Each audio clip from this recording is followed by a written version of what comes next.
You are now in the black box. Whoa. With Spider Loke, Most Easty, aka VJ Keyway, and the Google Gang. Let's go! Snakewood and that hustle. Big shout out to my nigga SPI, Spider Loke. You know I'm in the black box. Had to come through, tap in, show love one time. Yeah, y'all make sure y'all subscribe. Stay tuned. All that. Jeter, gratitude is the attitude. The show is a blessing to be back in the black box as we blow a succession. The constant, consistent, continuous content creation campaign continues. Those are the 7C's. As we navigate upon them, I am the captain of the voyage, SPI Easty, a.k.a. VJ Keyway, Mr. 1597 himself. Seems like someone is taking the deal. We have a gunner.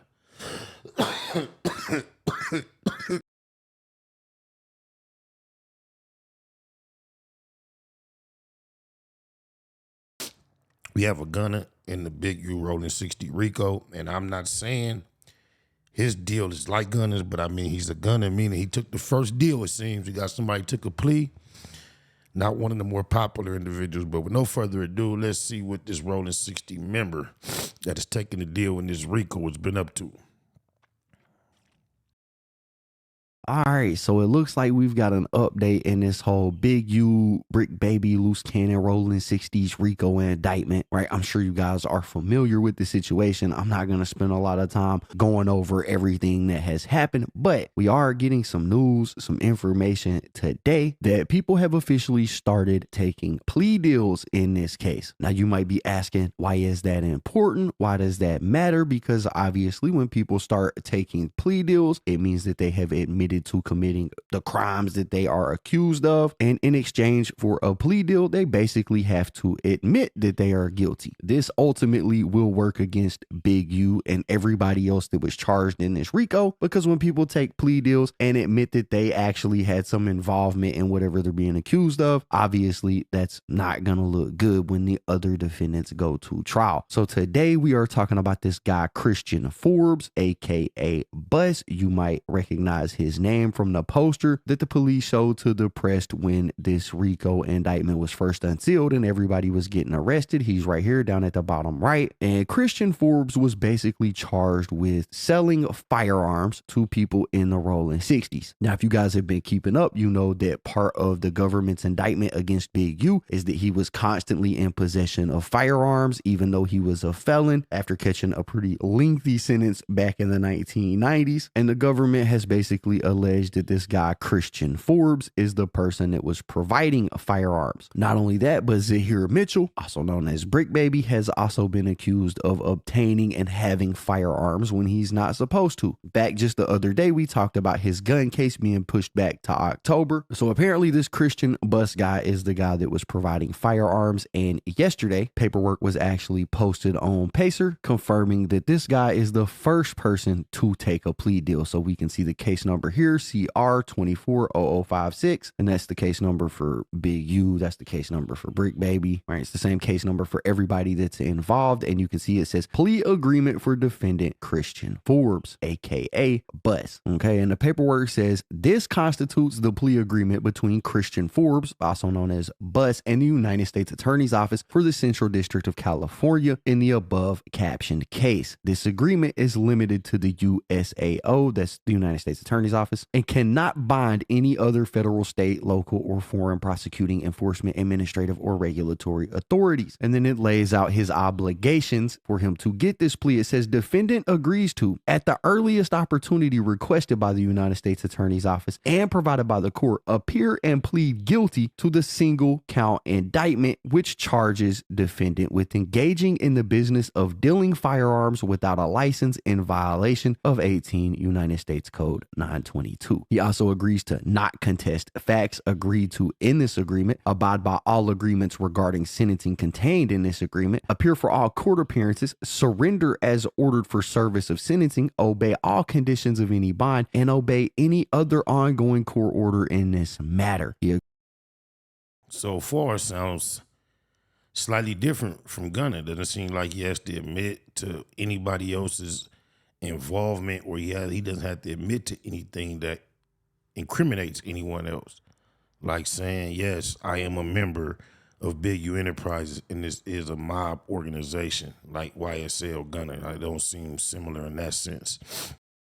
Agrees to not commit any crime. He also agrees to, and this one right here is important, be truthful at all times with the United States Probation and Pretrial Services Office and the court. Y'all hear that? Y'all see what that says? He agrees to be truthful at all times with the United States Probation and Pretrial Services Office and the court. Now, I'm not saying that that implies that he has given them information, but it does say that he agrees to be truthful at all times. It also says that he is going to pay the applicable special assessment at or before the time of sentencing unless defendant has demonstrated a lack of ability to pay. And I think the special assessment fee is like $100 or something. But it says defendant further agrees to the abandonment to the United States of any interest of the defendant in the following firearms, ammunition, and accessories seized by law enforcement on or about March 23rd, 2022. And apparently they found him with a Glock Model 48 9mm caliber semi-automatic pistol that also had a gun case, a 38 special revolver bearing no serial number, commonly referred to as a ghost gun. He had approximately 130 rounds of ammunition and 4 firearm magazines that they found back, I guess, when he was first arrested in 2023. It says B, he also agrees to acknowledge that he is the sole owner of the seized asset and that no other person or entity has interest in the seized asset. And he's going to complete any legal documents, including the ATF Form 3400.1, which pretty much transfers ownership from him to the United States. It then lays out some of the United States Attorney's Office obligations when it comes to this plea agreement, and they basically agreed to not contest facts that are agreed to in this agreement, abide by all agreements regarding sentencing contained in this agreement, and at the time of sentencing, they are going to provide that the defendant demonstrated an acceptance of responsibility for the offenses up to and including the time of sentencing. They are going to recommend a 2-level reduction in the applicable sentencing guidelines and recommend, if necessary, a move for an additional 1-level reduction if available at that time under that section. It gets into the nature of his offense. It says the defendant, Christian Forbes or Bus, understands that for him to be guilty of the crime charged in count 1, that is engaging in the business of dealing firearms without a license, the following must be true. First, Bus was willfully engaged in the business of dealing in firearms within the date specified in the indictment. And second, defendant did not have a license as a firearm dealer. His penalties are this right here. It says Bus understands that the statutory maximum sentence that the court can impose for a violation of Title 18 is 5 years imprisonment, a 3-year period of supervised release, and a fine of $250,000 or twice the gross gain or gross loss resulting from the offense, whichever is greater. So he took this deal somewhat blindly, just knowing the range of what he can be sentenced to, or maybe he has an unofficial agreement to an amount of time, maybe. Greatest and a mandatory special assessment fee of $100. Bus and his counsel have discussed the fact that, and the defendant understands that if he is not a United States citizen, this conviction in this case makes it practically inevitable and virtually a certainty that he will be removed or deported from the United States, right? And it goes on about that for a minute. I'm not sure if this guy was an immigrant or what, but they felt the need to put this in the paperwork. It says, in or around January 2022, Bus offered to sell a pistol to an individual he believed to be a potential firearms purchaser. On January 5th, he sold to the supposed purchaser a Smith & Wesson Model MMP 45, a 45 caliber semi-automatic pistol in exchange for $1,200. On January 12th, 2022, defendant similarly sold a Bursa Model 383 380 caliber automatic pistol in exchange for $750. On February 2nd, 2022, defendant sold a semi-automatic rifle known as a ghost gun with a scope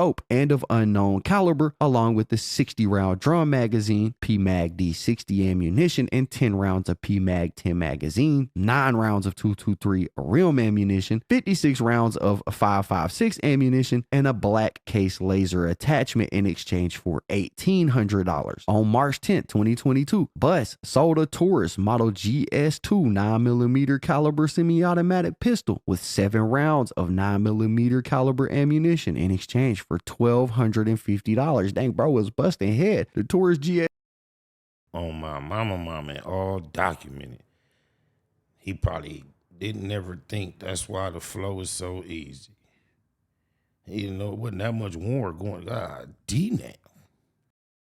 PS2 ain't nothing but like $250, bro. Sold it for $12.50. Damn. Anyways, it said on March 23rd, 2022 in Carson, California, within the Central District of California, Bus possessed a Glock 9mm semi-automatic pistol, a 38 special revolver, various magazines and ammunition for each firearm, other calibers of ammunition, and a Glock gun box, all of which he possessed with the intent to sell. At the time, defendant sold and possessed with intent to sell all the foregoing firearms. Bus did not have a license as a firearm dealer. Bus made all of the foregoing sales in Los Angeles County within the Central District of California. Now, I don't know if any of these guns are the guns that Brick Baby was caught with or the guns that Big U supposedly had, but you can see they have a detailed report of the guns that he was selling to people. I'm imagining that these have something to do with the indictment, or they wouldn't be in the paperwork and bro wouldn't be pleading out right now. We'll have to wait and see, down the road how this specific information impacts the other people in this case. But like I said, as y'all can see, they have a lot of information about what bro was selling. He clearly sit down and told them what he was doing. It then gets into some sentencing factors for him. It says that he understands that in determining his sentence, the court is required to calculate the applicable sentencing guidelines range to consider that range, possible departures under the sentencing guidelines, and other sentencing factors set forth in USC 18-3553. All right, and they basically gave him a base level offense of 12 because he sold 3 to 7 firearms. They added 2 and then they subtracted 2. And earlier we read that the United States Attorney's Office was going to give him a 2-level reduction because he's taking this plea, right? Making his total level of offense a 10. And these points or these levels that they're assigning to this case is just something that they do in all federal cases, right? They'll assign a base level offense number and then they will add on to that or subtract as needed in order for them to get a proper bearing on what the sentencing guidelines for whatever the crime is being convicted may be. So he did get a little bit of leniency, if you want to call it that, because they did remove 2 of his points. Anyways, he then goes on to waive some of his constitutional rights, like the right to persist in the plea of not guilty, the right to a speedy trial, the right to be represented by counsel, the right to be presumed innocent, the right to confront or cross-examine witnesses, the right to testify and to present evidence in opposition to his charges, not to other people's charges. But right here it says he also forfeits the right to not be compelled to testify. So they very well could call him up on the stand and compel him to give testimony about everything that he knows about. Does that make him bad? Because he could very well get up there and not say anything. Is this considered a prophet, a queen for a day? I don't know. I'm sure some experts on this federal type stuff will get in the comments and lace me up because I am curious and interested to know. He waived his right to appeal his conviction. It then lays out what happens if he wants to withdraw his guilty plea after this agreement. And it pretty much says that if he tries to appeal this on any other basis other than the fact that the plea was involuntarily made, then the United States Attorney's Office will be relieved of all of its obligations under this agreement. It lays out what happens if he breaches the agreement, which is pretty standard in these type of things. And then he agrees to a bunch of pretrial conditions, and it lays out that, the Office of Pretrial Services is not a party in this agreement. This is just between the United States Attorney's Office and Bus, and that there is no additional understandings, promises, or agreements between the United States Attorney's Office and this guy, right? And so this paperwork is super important because, like I said at the beginning of the video, this guy taking a plea, admitting that he was selling firearms to other people, and the fact that he was wrapped up in the Rollin 60's RICO leads me to believe that he was wrapped up in that RICO because of these offenses. He has now admitted to these offenses, said that I'm guilty of this happening. They know when he was selling the firearms, or what type of firearms he was selling, what type of magazines he had with him, the dates that he was selling them. Yeah, it's pretty obvious some of these admissions are going to connect back and insinuate, implicate, and even incriminate other individuals. Oh, my mama. how much he was selling them for. And honestly, that is a lot of information. Now, nowhere in here does it say that this guy is going to testify against anybody, but I mean, he may not need to testify against anybody if in his plea agreement, he is admitting to selling them firearms. This is not going to help Big U's case or Brick Baby's case or whoever the person is that he was selling these firearms to, because they also did not mention who he was selling them to. They just said that he was selling them. And we know they made a big deal in both Brick Baby and Big U's paperwork about them having firearms. So I can only assume that it's about one of those, even though it's not explicitly stated in the paperwork that those names are the people he was selling it to. It seems that it's only relevant if he was selling these firearms to those guys. So I think that this is pretty important paperwork. Not only that, this is the first guy in the entire case to take a plea. I assume that the dominoes will start falling after this. More and more people will begin to take plea deals. More and more people will begin to admit to the wrongdoing and giving the information about how it was all conducted. And in the long run, this does not help anybody in the case as far as winning their case. This is bad, but this is the first domino to fall. We now know the government is offering pleas to people if they will admit to what they've done and give them information about how all of this worked. And man, at this point, we're just going to have to wait and see how all of this plays out. I thought it was pretty crazy. Wanted to present it to y'all, but at this point, y'all got to let me know what y'all think about it in the comments down below. Anyways, that's basically it for the video, guys. If you enjoyed the content, be sure to hit the like button, subscribe, tap the notification bell so you get notified every time I upload a video. As always, it's been fun rocking with y'all, man. I'm out. Yeah, it's not much entertainment involved in that. It was just information. So instead of me trying to reread it, I thought it might help for y'all to hear somebody else read it. I didn't feel like reading it. But yeah, somebody done took the first deal. Let's see if that start the domino effect on my mama. Tupac of my generation, Pac was highly intelligent. But in our culture, street culture, especially his generation, intelligence was viewed as a form of weakness. How do you get the people that's really affected by, what we're trying to solve involved?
Mathematical mode, marathoning, making moves taken. The heartbreaking news made major breaking news. Nephews, nieces, siblings see, stay confused. Waking up shaking, aching, praying that it's April Fools.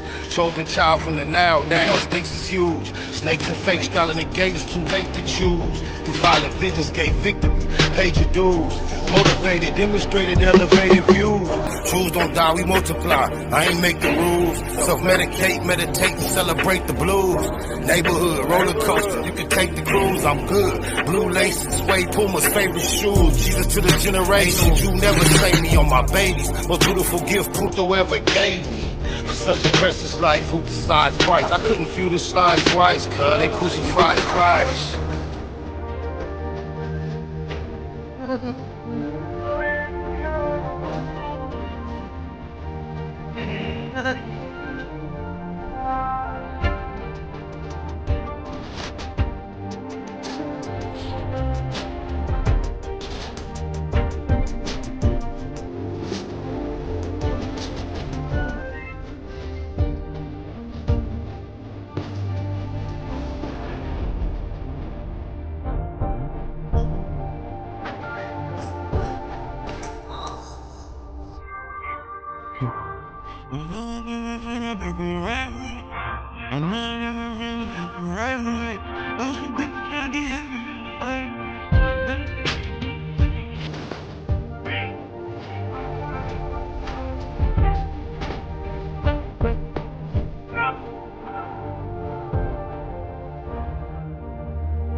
Like with that hustle. Big shout out to my nigga SPI, Spotter Low. You know I'm in the black box, had to come through, tap in, show love one time. Yeah, y'all make sure y'all subscribe. Stay tuned, all that. It's the homie cook-up boss, goddammit, Cub Low. And y'all tuning in to the Wake and Bake Show with goddammit the homeboy Spider Low. Here with SPI, the realest nigga in LA. Spider this bitch! My nigga Spotter Low. Spider Loke, nigga. Spider Low. It's Spider Loke. Spider Low. Spider Loke. Spider Low. Spider Loke, that's my nigga. Spider Low. Shout out to SPI, that motherfucking nigga. Spider Low, Wake and Bake. Better keep it Google, nigga. Loke is in LA somewhere doing what he's doing. In the words of Spider Loke on my mama's mama. Spider Loke's gear. This is Bay Mac. Nate Blood, C-Mac. Shout out my Loke, Spider Loke, huh? Nate Blood, on hood. It's a beautiful world. You fight me? Fight, craig.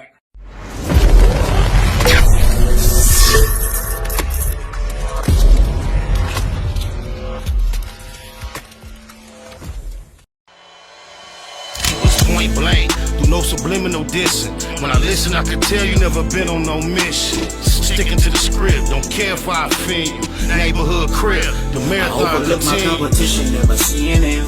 I done trained my mind that I'm going. You could tell by how I walk, talk, I'm a boss. A east side millionaire, homie, what you thought? My life is a movie. They can't get close to me. They mad cause they can't be. I'm everything that they wanna be, yeah.